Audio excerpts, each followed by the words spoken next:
Scary true stories told in the rain. High definition rain video collection. Introduction. Watching the rain while listening to fear. Welcome to this collection of scary true stories told in the rain. As you watch the high definition rain video, as you observe the water falling continuously, as you experience the visual peace of rainfall, you will listen to stories that will unsettle you. This contrast is intentional. The rain represents calm. The stories represent danger. Together, they create an experience that is both soothing and thought-provoking. The high-definition rain video shows every detail of falling water. The video is beautiful and meditative. The rain is nature's backdrop. But the stories will remind you that beneath the beauty of nature, darkness exists. Beneath the peace of rainfall, danger operates. Beneath the calm exterior of the world, terrible things are happening. Watch the rain carefully. Let it relax you. But listen to these stories carefully. Let them make you aware. Let them help you understand that the world is more complex and more dangerous than we typically acknowledge. Story 1. The Sounds Inside the Walls. My name is Thomas Bradley, and I'm 36 years old. I work as a home inspector in suburban Ohio. And the afternoon I discovered that someone had been living inside the walls of a house for an unknown length of time is the afternoon I realized that homes are not always as secure as we believe them to be. Watch the rain video. Notice how the water falls continuously. Notice how the rain creates patterns. The rain is peaceful. But this story is about something that wasn't peaceful. This is a story about someone living in places that should be empty. I had been working as a home inspector for approximately 11 years. My job involved examining homes before they were sold. My job involved identifying problems and hazards. My job involved ensuring that buyers understood the condition of the properties they were purchasing. Thursday afternoon, I was conducting an inspection of a 3-bedroom house that was scheduled to be sold. The house was approximately 40 years old. The house appeared to be in relatively good condition. The house seemed like a normal suburban property, but as I was examining the interior, I noticed something unusual. I noticed sounds coming from inside the walls. I noticed scratching sounds. I noticed movement sounds. I noticed sounds that suggested something was present inside the wall cavities. I investigated more carefully. I examined the walls. I looked for evidence of what might be creating the sounds. At first, I assumed there were rodents, but the sounds were too large for rodents. The sounds were too consistent.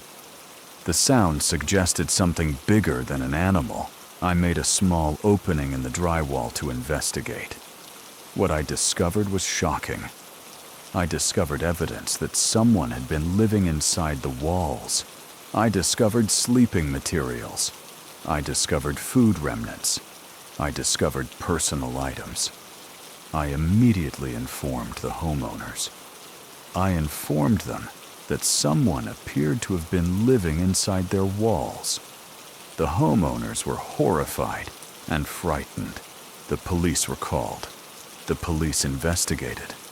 The police discovered that someone had indeed been living inside the walls for approximately 4 months. The person had created a hidden living space by removing insulation and creating cavities between the walls. The person had been accessing the house through a basement window that had not been properly secured. The person was eventually apprehended. The person was living in the walls while the homeowners slept nearby. The person had access to the entire house.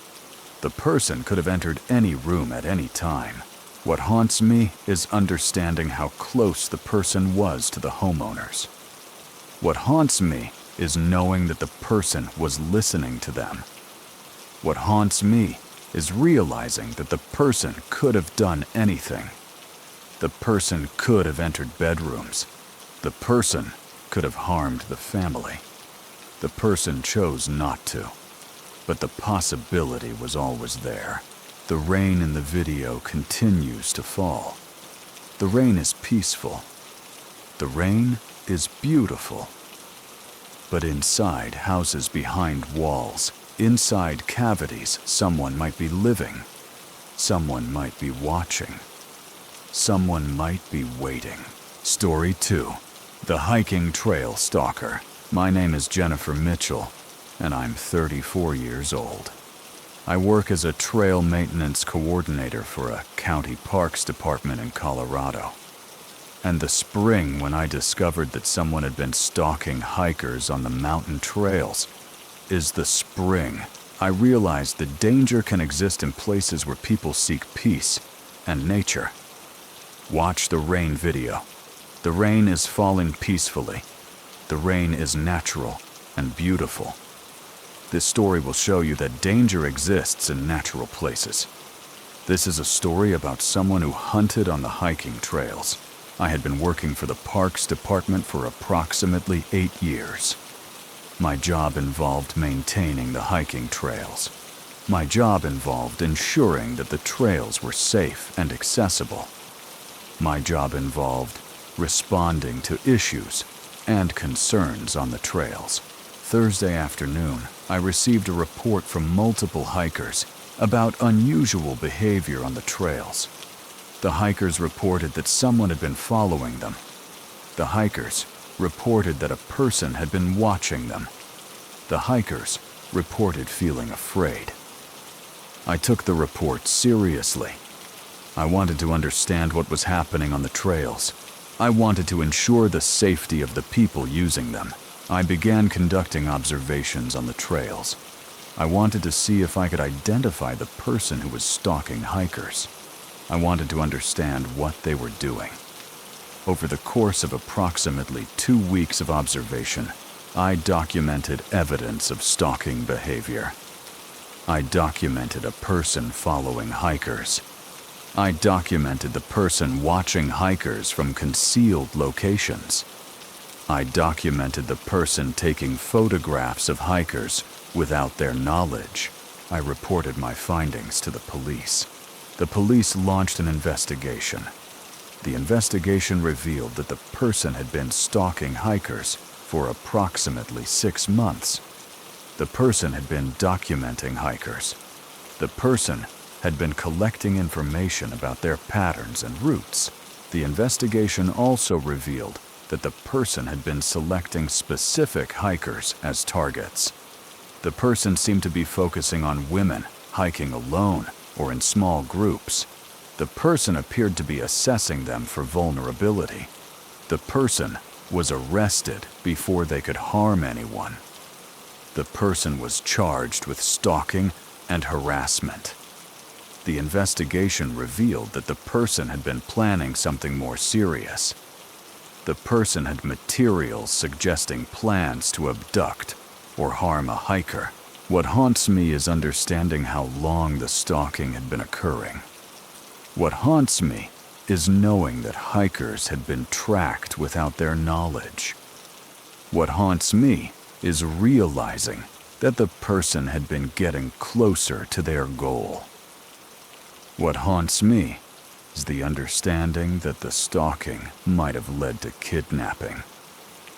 Or worse, if it had not been discovered. The rain falls in the video.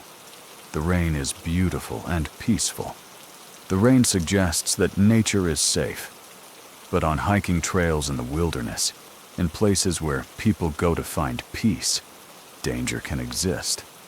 Someone might be watching. Someone might be stalking. Someone might be planning to harm. Story 3. The apartment building's basement discovery. My name is Michael Torres, and I'm 38 years old. I work as a property manager for apartment buildings in downtown Denver. And the afternoon I discovered that an apartment building's basement contained evidence of illegal activities is the afternoon I realized that apartment buildings can hide criminal operations. Watch the rain video. The rain is falling continuously. The rain is peaceful and calming. But this story will be dark. This is a story about what was hidden in a basement. I had been managing apartment buildings for approximately 9 years. My job involved maintaining the properties. My job involved managing tenants. My job involved responding to maintenance issues. Thursday afternoon, I was inspecting the basement of one of my buildings. I was checking the mechanical systems. I was conducting routine maintenance assessment. But in a locked storage area, I discovered something disturbing.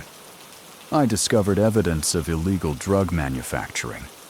I discovered equipment used for producing methamphetamine. I discovered chemicals. I discovered products. I discovered evidence of an active operation. I immediately called the police. I reported what I had discovered. The police responded quickly. The investigation revealed that someone had been using the basement to manufacture drugs. Someone had been running a sophisticated drug manufacturing operation from underneath the apartment building. Someone had been conducting this illegal activity while residents lived above them. The investigation eventually identified a tenant as the operator of the drug lab. The tenant had rented a unit in the building and had extended the operation into the basement using access they had created. The tenant was arrested. The tenant was charged with drug manufacturing and distribution. The drug lab was dismantled. The chemicals were disposed of. But what haunts me is understanding that the operation had been running underneath the building. What haunts me is knowing that residents had been living in the building while drug manufacturing was occurring below them. What haunts me is realizing that the chemicals used in drug manufacturing are toxic. The residents had been exposed to dangerous fumes. What also haunts me is knowing how much danger the operation represented. Methamphetamine laboratories are extremely dangerous. Explosions can occur. Fires can start. The operation could have killed everyone in the building. The rain falls in the video. The rain is beautiful and natural. But beneath apartment buildings, beneath the places where people live, criminal operations can be occurring. Dangerous chemicals can be being used. The building itself can be at risk. The people living in the building can be in danger. Story 4. The Missing Person's Final Message. My name is Patricia Anderson, and I'm 35 years old. I work as a police dispatcher in a mid-sized city in the Midwest. And the afternoon, a missing person called back with a message that revealed the location where they had been held. Is the afternoon I realized that some missing people want to be found, even though they fear their captors. Watch the rain video. The rain is falling peacefully. The rain is beautiful and calming. But this story is about someone who was captive. This is a story about a missing person who was finally able to communicate. I had been working as a police dispatcher for approximately 8 years. My job involved answering emergency calls. My job involved dispatching emergency services. My job involved communicating with police officers and other emergency personnel. Thursday afternoon, a call came in from a missing person. The person calling had been reported missing approximately 2 weeks earlier. The person had disappeared without a trace. The person had been the subject of an extensive search, but now the person was calling. The person was alive. The person was calling to report their location. The person said they had been held captive. The person said they had been imprisoned in a location. The person said they had finally found a way to make a phone call. The person provided information about where they were being held. I immediately dispatched police to the location provided. The police responded quickly. The police found the missing person at the address they had provided. But what the police also found was shocking. The police found that the missing person had been held captive by a family member. The police found that the person had been imprisoned in a basement. The police found evidence that the person had been subjected to abuse and exploitation. The person who had been holding the missing person captive was arrested. The person was charged with kidnapping, false imprisonment, and abuse. The person was eventually convicted. But what haunts me is understanding why the missing person did not call for help sooner. What haunts me is knowing that the person was afraid to speak. What haunts me is realizing that the person had finally found the courage to call after 2 weeks of captivity. What also haunts me is understanding that family members can be captors. What haunts me is knowing that the danger came from someone the victim trusted. What haunts me is realizing that the victim had to find courage and opportunity to escape the person who had held them. The rain falls in the video. The rain is beautiful and natural. But some people are being held captive right now. Some people are imprisoned. Some people are looking for courage to call for help. Some people are waiting for an opportunity to escape. Story 5, The Security Breach at the Hospital. My name is David Richardson, and I'm 37 years old. I work as a security director at a major hospital in a large metropolitan area. And the afternoon I discovered that someone had been accessing patient medical records without authorization is the afternoon I realized that hospitals must protect patient privacies as fiercely as they protect patient safety. Watch the rain video. The rain is falling continuously. The rain is peaceful and meditative. But this story is about someone violating the privacy of patients. This is a story about a security breach. I had been working in hospital security for approximately 12 years. My job involved protecting the hospital's physical security. My job involved ensuring that patients and staff were safe. My job involved addressing security concerns. Thursday afternoon, I was alerted to unusual activity in the hospital's computer systems. I was told that someone had been accessing patient medical records. I was told that patient privacy had been compromised. I immediately investigated. I wanted to understand what information had been accessed. I wanted to identify who had been accessing the records. I wanted to understand the scope of the breach. What the investigation revealed was disturbing. Someone had been accessing patient medical records for months. Someone had been looking at the private medical information of patients. Someone had been collecting data about specific patients.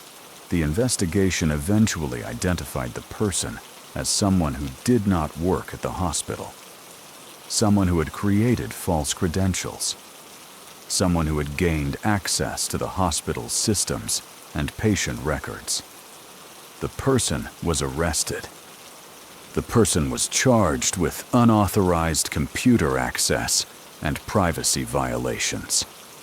The person was eventually convicted, but the investigation also revealed why the person had been accessing the records. The person had been gathering information about patients for purposes of identity theft. The person had been collecting sensitive information to commit fraud against patients. What haunts me is understanding that patients had their privacy violated. What haunts me is knowing that sensitive medical information had been accessed by criminals. What haunts me is realizing that patients had been targeted for fraud. What also haunts me is understanding how the person had been able to access the system. What haunts me is knowing that security had failed. What haunts me is realizing that patient privacy is not always well protected. The rain falls in the video. The rain is beautiful and natural. But hospitals contain sensitive information. Hospitals contain private medical details. Hospitals can be infiltrated by criminals seeking information. Story 6. The construction site. Discovery. My name is Gregory Williams, and I'm 39 years old. I work as a construction supervisor for a commercial development company. And the afternoon I discovered human remains buried at a construction site is the afternoon I realized that construction sites can unearth more than just earth. Watch the rain video. The rain is falling peacefully. The rain is beautiful. But this story is about death discovered. This is a story about remains buried at a construction site. I had been working in construction for approximately 16 years. My job involved supervising construction projects. My job involved managing construction crews. My job involved ensuring that projects were completed safely and on schedule. Thursday afternoon, we were excavating an area for a commercial building foundation. The excavation was proceeding normally. The heavy equipment was removing earth from the site, but the equipment struck something solid, something that was not rock or debris, something that appeared to be different from normal construction site materials, something that the operator reported felt unusual. I examined the location carefully. I wanted to understand what the equipment had struck. I wanted to ensure it was not something that would damage the equipment or delay the project. What I discovered was human remains. What I found was a skeleton. What I saw was evidence of a body that had been buried at the location for an unknown length of time. I immediately stopped the excavation. I called the police. I reported the discovery. The police investigation that followed revealed that the remains belonged to a person who had been reported missing approximately 15 years earlier. The person had disappeared without explanation. The person's body had been buried at the location where the construction was now occurring. The investigation eventually identified the person responsible for the death. The person was arrested. The person was charged with murder. But what haunts me is understanding that the body had been buried for 15 years. What haunts me is knowing that the person had been missing for all those years. What haunts me is realizing that the discovery was accidental. If the construction project had not occurred at that location, the body might never have been found. What also haunts me is understanding that somewhere else, other bodies might be buried. Other people might be missing. Other remains might be hidden in places, waiting to be discovered. The rain falls in the video. The rain is beautiful and natural. But beneath the earth under construction sites, bodies might be buried. Evidence of crimes might be hidden. Mysteries might be waiting for discovery. Story 7. The Neighbor's Nightly Activities. My name is Sarah Mitchell, and I'm 34 years old. I live in a suburban neighborhood in Austin, Texas. And the night I realized that my neighbor was conducting systematic surveillance of the neighborhood is the night I discovered that privacy violations can occur right outside your window. Watch the rain video. The rain is falling peacefully. The rain is beautiful and calming. But this story is about watching. This is a story about someone observing their neighbors. I had lived in my suburban house for approximately 5 years. The neighborhood seemed safe. The neighborhood seemed normal. I had never suspected that anything unusual was happening. But Thursday night, I noticed something that made me concerned. I noticed that my neighbor, a man named Robert, who lived 2 houses down, had installed sophisticated surveillance equipment. The equipment appeared to be designed to observe the neighborhood. The equipment appeared to be recording. I observed the equipment more carefully. I realized that the cameras were deliberately pointing at my house. The cameras were positioned to observe my front door. The cameras were positioned to observe my driveway. The cameras seemed to be recording my activities. I became concerned. I wanted to understand why my neighbor was observing my house. I wanted to know what he was doing. I confronted my neighbor. I asked him why his cameras were pointed at my house. My neighbor said the cameras were for neighborhood security. My neighbor said the cameras were not specifically pointed at my house. But I was not convinced. I reported the situation to the police. The police investigated. The police reviewed the camera footage. The police discovered that my neighbor had indeed been recording my activities. The police discovered that my neighbor had been watching me for months. The police also discovered something more disturbing. The police found that my neighbor had been collecting information about me. The police found photographs. The police found documents. The police found evidence that my neighbor had become obsessed with me. My neighbor was arrested. My neighbor was charged with invasion of privacy and stalking. My neighbor was eventually convicted and sentenced to imprisonment. But what haunts me is understanding that I had been watched without my knowledge. What haunts me is knowing that my activities had been documented. What haunts me is realizing that my privacy had been violated. The rain falls in the video. The rain is beautiful and natural. But your neighbors might be watching. Your activities might be recorded. Your privacy might be violated by someone living near you. Story 8. The Lost Hiker's Rescue That Went Wrong. My name is Michael Chen, and I'm 36 years old. I work as a search and rescue coordinator in a mountainous region of California. And the afternoon, I responded to a report of a lost hiker and discovered that the hiker had not actually been lost. Is the afternoon I realized that some emergency situations are not what they appear to be. Watch the rain video. The rain is falling continuously. The rain is beautiful and peaceful. But this story is about something that was not peaceful. This is a story about a lost hiker who was not actually lost. I had been working in search and rescue for approximately 11 years. My job involved responding to missing person reports. My job involved coordinating search operations. My job involved rescuing people who were lost in the wilderness. Thursday afternoon, I received a report of a lost hiker. A woman had reportedly become lost on a mountain trail. The woman was overdue from her hiking trip. The woman's family had reported her missing.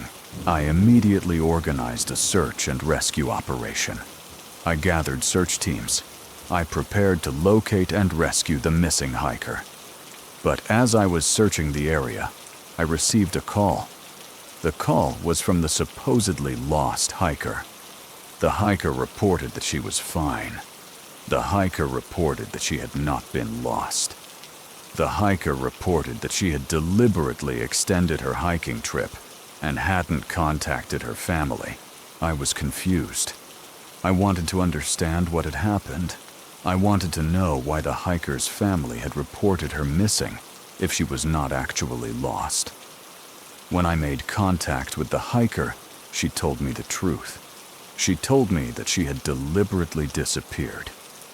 She told me that her family was abusive. She told me that she had taken the opportunity to escape. But here is what was disturbing. She told me that the person who had helped her disappear was someone she had met on the trail. She told me that the person had convinced her to leave with them. She told me that the person had been very persuasive. When the police investigated, they discovered that the person who had helped the hiker was actually a predator.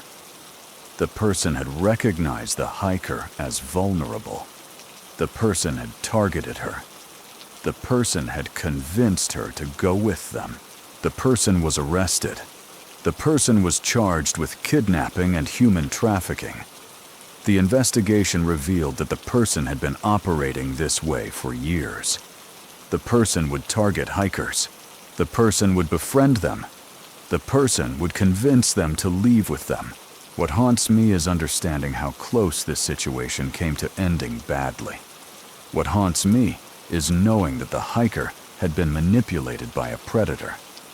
What haunts me is realizing that the person had convinced the hiker to trust them. The rain falls in the video. The rain is beautiful and natural.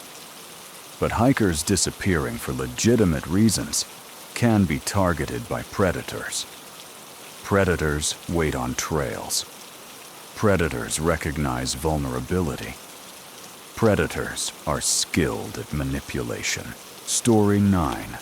The Workplace Betrayal. My name is Elizabeth Foster, and I'm 35 years old. I work in human resources for a corporate office. And the afternoon I discovered that one of the company's most trusted employees had been conducting systematic theft is the afternoon I realized that betrayal can come from people we trust the most. Watch the rain video.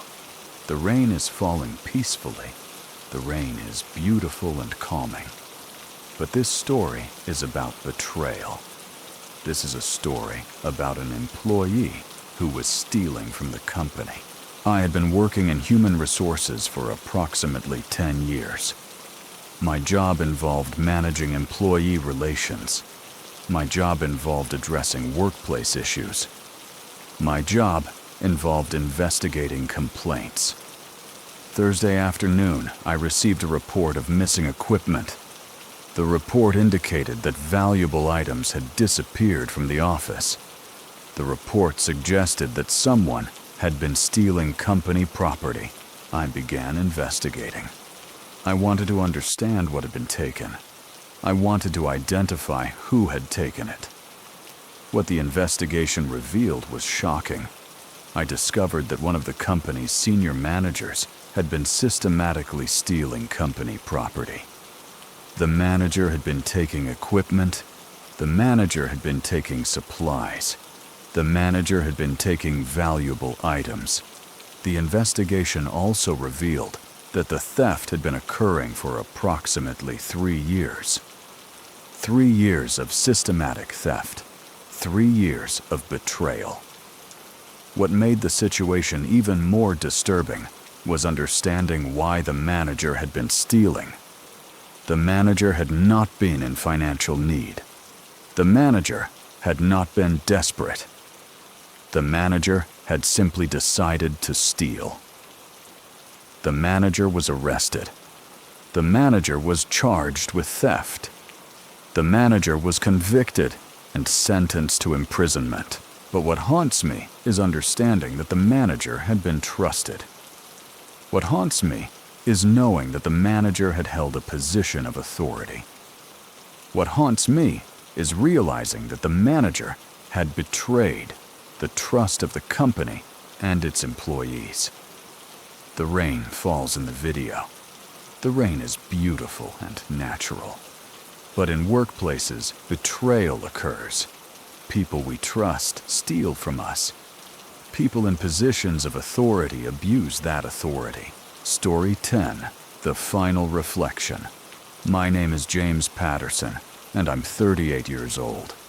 I work as a clinical psychologist specializing in the behavior of criminals. And the years I have spent studying how predators operate have taught me that danger often hides behind a mask of normalcy. Watch the rain video. The rain is falling peacefully.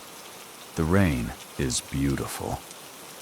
This final story is a reflection on what I have learned. I have spent my career studying criminals. I have spent my career understanding how predators operate. I have spent my career learning about the threats that exist in the world. What I have learned is that danger often appears normal. What I have learned is that predators are skilled at deception. What I have learned is that the most dangerous people are often those who seem the most trustworthy. The rain in the video falls peacefully. The rain is beautiful and natural. But beneath that beauty, danger exists. Beneath that peace, crimes are being committed. Beneath that calm, predators are operating. What I have learned is that awareness is the best protection. What I have learned is that paying attention to details is crucial. What I have learned is that trusting your instincts can save your life. The stories you have listened to are reminders. The stories are examples of how danger can manifest. The stories are evidence that the world requires vigilance. Closing the rain continues. Watch the rain video. The rain is falling peacefully. The rain is beautiful and natural. The rain is calming. But remember the stories. Remember that danger exists. Remember that predators operate. Remember that crimes are being committed right now. Be aware. Be vigilant. Be careful about who you trust. Be mindful of your surroundings. Be attentive to details that seem wrong. The rain will continue to fall. The world will continue to operate. And somewhere, danger exists. But your awareness, your vigilance, your attention to what seems wrong, these are the things that will protect you. The rain falls in high-definition clarity. The rain is beautiful and peaceful. But beneath that rain, the world continues. And you are now more aware of what that world contains. Thank you for listening to these scary, true stories told in the rain. Thank you for watching the high-definition rain video. Thank you for understanding that awareness is protection. The rain continues. The stories are complete. And you are left with knowledge that will help you navigate a world that is more complex, more dangerous, and more interesting than you previously believed. Stay safe. Stay aware. Stay vigilant. The rain falls eternally, and the stories remain.